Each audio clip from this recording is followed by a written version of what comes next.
US President Donald Trump and Russian President Vladimir Putin are meeting August 15th to discuss the war in Ukraine. And if history is any guide, they'll need to be fact-checked. So here's a guide of what these two leaders have said about the 2016 election and the Russia-Ukraine war. Remember this thing? Russia, if you're listening, remember it was a big thing. In front of 25,000 people, Russia, if you, it was all said and done. They cut it off right at the end so that you don't see the laughter, the joke. Trump calling on Russia to find the emails of his Democratic rival Hillary Clinton was one of the most memorable moments of his 2016 campaign. We watched the tape.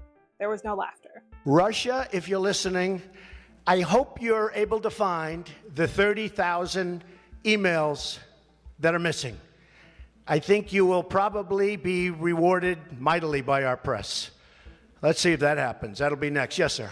Trump talked about Clinton's emails several times during the same press conference. At no point did he indicate he was joking. The Russian state has never interfered and is not going to interfere into internal American affairs, including the election process. Both Trump and Putin have downplayed and denied Russia's involvement in the 2016 US presidential election. But investigations by special counsel Robert Mueller and the bipartisan Senate Select Committee on Intelligence found evidence Russia interfered in the election. But today I heard, well, we weren't invited. Well, you've been there for 3 years. You should have ended it 3 years. You should have never started it. You could have made a deal. Both Trump and Putin have falsely blamed Ukraine for starting the war. On February 24, 2022, Russian forces launched an invasion of Ukraine.